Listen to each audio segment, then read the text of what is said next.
Spectator Sport. Maybe that was the case back in the day, but you're not just going to be another guy because the youth talent right now is not looking like they have any at all to me personally. Because when you got guys in West Virginia just running away from your secondary players, like they're sitting still, that's not once what the youth talent was like. They once had a secondary that's full of #1 first-round picks, and now I don't even think they have a guy in the secondary that's going to get drafted. So come on. They got young guys. I mean, you got Von Talamack. I like Talamack, but like I say, their secondary is a little bit weak. They're young. I mean, they got a lot of young players, man. It's just time for a lot of these guys to step up and really play on that level. Because, I mean, when they play big talent, they play up to it, but they just can't get over the hump, and it's all about results, baby. Spectator Sport. Thank you for all the people that make this show possible. We want to thank Holland Jungle. We want to thank Muscle. We want to thank all our engineers. We want to thank Jones. We want to thank one of the hottest, newest artists in the game right now, Nando Chang. Look out for him. Yeah, I heard some of that boy music. That's the right. Watch nice. out. MTV3. The boy got a video coming out. Kid's real nice, man. I got to get to him, man. The kid's real nice. He's setting up things real nicely. Look forward to seeing this kid blossom into the artist that he's going to be. Now, let's talk about the NBA lockout. I mean, it's tough to think that the NBA season may be lost after such a I mean, last season was almost a electrifying and a season that kind of lure you into what the NBA is all about, man. You really had that old school NBA feel last year with the Heat and the Big Three, all the scrutiny they had on them, and seeing LeBron in the bottom. I mean, it was unbelievable. And to think that they took it away from us this year, but I mean, it's still up in the air. There's a lot of things going on. I mean, they're getting closer to a deal, but I mean, everything was going great. They said everything. They had all the issues mapped out. But then right on last Friday, when they got to that revenue, that's when things, they said, just fell completely apart. So everything has been discussed and agreed upon besides the revenue. But the players, it look like they're getting a little desperate because you got guys on Twitter talking about, let's just go with the 50-50 split. Now they're talking about decertifying now. You got stories about Derek Fisher and David Stern having secret meetings over Billy Hunter. Players, come on, y'all gotta, if y'all going to stick together as a union, and people can't be making comments like that because you're showing a weakness now. Well, at least 50 players frustrated convened on a conference call Thursday with an antitrust lawyer to discuss the ins and outs of a call or of the decertification process. Now, sources told ESPN that it was a second such call this week. Sources said after similar call Tuesday, the most vocal player on both calls, sources say, was Boston's Paul Pierce, and some sources identified Miami's Dwayne Wade as another vocal participant Thursday, with Orlando's Dwight Howard and Boston's Ray Allen also speaking. Now, those are some big names. Those are some big names who seem to be talking decertification. So, I mean, this really sounds like it could be something that happens. And as we go on, it talks about, in the article that they had on ESPN today, it literally talks about how the decertification process works. And basically, once these guys decertify, then they're able to sue the league. Currently, they can't sue the NBA because of the CBA. Is that the reason why they're decertifying, though, or are they decertifying because they don't agree with what Hunter and Fisher is doing right now? No, the issue is not that they're disagreeing with Hunter. Let me go ahead and continue on our rhetoric, and you'll go ahead and understand. Now, sources said that the Players Association executive director Billy Hunter was aware of at least one of the calls that had taken place this week, and he was neither anxious nor alarmed by the movement that would appear to be a deal. Yet a significant blow to the level of unity on the player side, as you say. Numerous agents increased the number of players have privately questioned Hunter and didn't even give him a strong disconsideration about the decertification in July, especially because Hunter has said in his stance from the owners, and he anticipated ensuing hard-line negotiation for years. So basically, I mean, what they're looking at is the union is going to try to decertify so they can change their bargaining and their maneuver and their leverage within the bargaining. But a lot of these owners are willing to sit it out and take the chance of not actually having a season just because, and it's not about the revenue split, it's about the revenue sharing amongst the owners. There are many owners who aren't making money, and they're content to sit the season out. I mean, come on. I think the 50-50 split's fair. I mean, you're really arguing about one. I mean, it's a lot of money, obviously, when you talk about 1.5% point or something like that. I think it's about 51 to 49. But it's like, come on, let's put it 50-50. These guys, a lot of teams have been losing money, and if they're showing it on their books, I mean, just go to the 50-50 split. I mean, just long as it's, I mean, obviously you got the soft cap, hard cap situation panned out.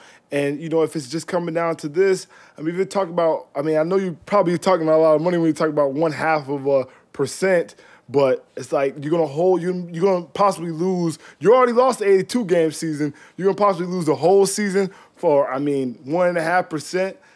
I mean, that's just kind of hard to swallow when you got players saying, just take the 50-50 split and we want to get back to playing. I mean, come on. I mean, you got to listen to your players. I mean, you're representing them. So if that's what they're crying, I mean, yelling now, you might just want to consider taking it. But currently the deal, there's no deal in place that's been settled on. They can't agree on any type of deal.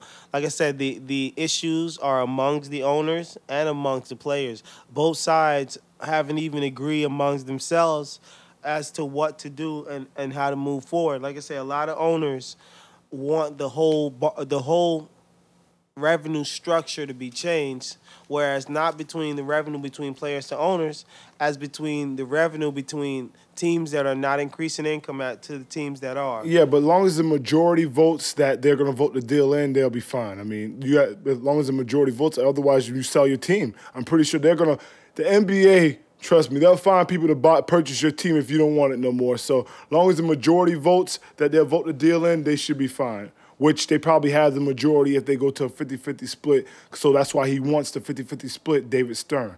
One NBA executive, unnamed NBA executive as they put it, said the stages has reached a real ugly stage. I mean, he's really not optimistic about how things are being set up. The owners plan to convene tomorrow morning to decide how to move forward. I mean, things are not looking really good at all, man. I think the season may be lost altogether. I mean, these guys are talking about touring and doing this and that. I mean, come on, how do you bounce back from that, you know? I mean, this is supposed to be the Heat year. You talking about not 1, not 2, not 3. Come on, man. Let's start the 1. It's already tainted. This season's already been tainted, so I'm really not even – I don't even care about basketball right now. Let's go back to football, man. That's what people want to hear about. Nobody cares about basketball, and people complain about – rich people complain about money. Spectator Sport. Let's go ahead and talk about Peyton Manning and the situation with the Indianapolis Colts. What do you think the winless Colts should do with Peyton Manning, with the situation? I mean, they may have the #1 overall pick. You got a wonderful, you talk about the biggest prospect or the best prospect coming out of the draft in the last 20 years, and Andrew Luck. You talking about a guy that you can have for your organization for another 20 years. Imagine another 20 years of Peyton Manning. Or are you going to stay with Peyton Manning for another 3 years? I'm so torn with this issue with my man Manning. You got a guy who could take this 0-17, 0-8 team to 10-6 if he was just playing right now. Can you really justify getting rid of a guy like that? But then you got the issue with his neck. That's the progress as far right now is slow. That nerve is still not regenerating anything. What do the Colts do? I say, Colts, you keep Manning. I'm sorry. You got to keep him. If that nerve happens to regenerate, and I believe that it will, he just wait till next year. You got a 9-7 team at worst. You still can win that division. You still will have 3 or 4 good years left of Peyton Manning. And trust me, there will be another quarterback that's going to come along when you're ready, you know, when he's ready to retire. So I'm sorry. I understand about Andrew Luck, but when it comes to, you know, quarterbacks out of college, people thought Ryan Leaf was going to be this amazing prospect, strong arm, accurate in college. And, I'm not comparing Andrew Luck to Ryan Leaf, but I'm just saying you're taking a chance on an unknown player versus a guy like Peyton Manning, but you who just did compare him. You're 10-6. No, I'm not trying to compare. I'm just saying the situation with rookie quarterbacks. You never know. I mean, there's a lot of guys who was taken first round overall who they talked about. I mean, they didn't talk about just like Andrew Luck, but he had the same qualities as far as arm strength, accuracy, and, probably even more impressive arm strength as far as Jamarcus Russell goes. But you never know. You just never know. But you're going to get rid of a guy like Peyton Manning who could make your team still a 10-6 team, 9-7 at worst. I mean, I just can't do that. I'm sorry. I just can't. Like I say, I think you got to think about the future, and you got to be realistic about your future. Just like when the Lakers had to decide between Shaq and Kobe. You had to be realistic. Shaq had a good 3 more years in him. You could have got another 7 out of Kobe, another 8. So what they chose to go with the young gun. And that's what's going to happen. I mean, Peyton, let them go 0-16. The Dolphins go 2-14. And this team go ahead and have the #1 pick. Andrew Luck is sitting there. At least you take him for trade bait. One of them is trade bait. I think they take him. I mean, I think they're going to be in a situation where they're going to have to take him. But whoever gets Peyton Manning is just going to be that team automatically. You keep Peyton another 2 years, and you sit Andrew Luck. You can't do that to a guy, that player of that caliber. Why not? You can't. He is a guy that everyone... You make sure this guy is successful. No, you do like Aaron Rodgers. You make sure this guy is successful. Aaron Rodgers, he's sitting behind Peyton. Peyton is a teacher. Peyton is Andrew not Brett caliber. Favre. Peyton is not the jerk that Brett Favre is. Peyton to teach the guy. Peyton to give this guy some knowledge. But then you still pay Peyton Manning $23 million. Okay, he's gonna start with another quarterback that you're paying money to. Peyton is not gonna sit. Peyton is a starter. He's gonna keep that team at 10-7. They're not gonna do that, brother. 10-7. They won't do that, brother. I'm telling you right now. If people draft Andrew Luck is gonna start the first day. They Get out of here, man. They won't. It's not gonna happen. I'm telling you, what the situation is. There's no GM in the NFL right now. There's never been a situation like that where Peyton Manning and his team has the first pick. No, there's never been a situation like that. Where Andrew Luck is a player of Andrew Luck's caliber.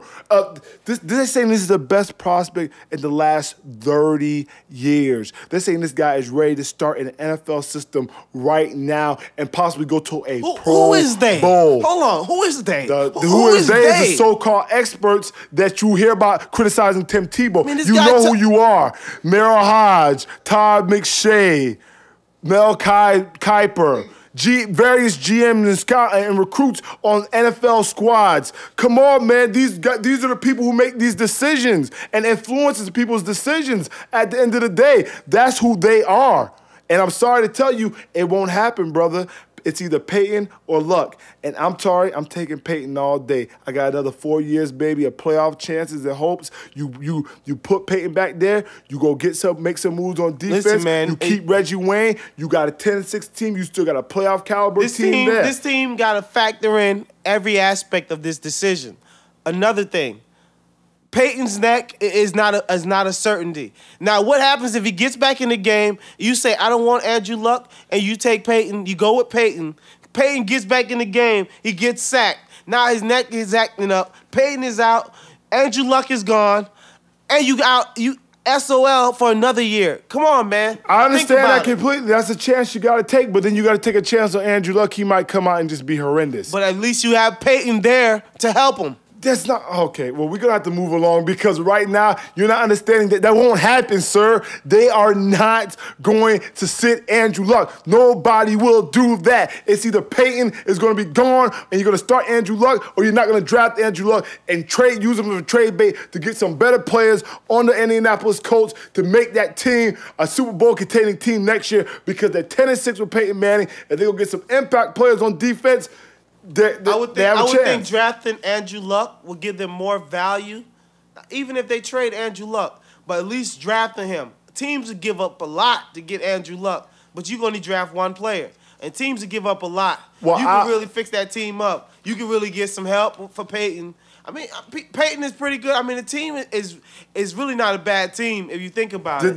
Because without Peyton, they're horrible. They're horrendous. Even the defense is bad without Peyton because of what he does on the field. But with Peyton on that field, I mean, like I said, they're 9-17, but you're going to be able to get draft picks, players, or whoever wants to trade into that spot. You're going to be able to get probably that number 1 next year, the second round this year, that third round this year. You're going to make them, they're going to pay the price, but teams will do that for that guy.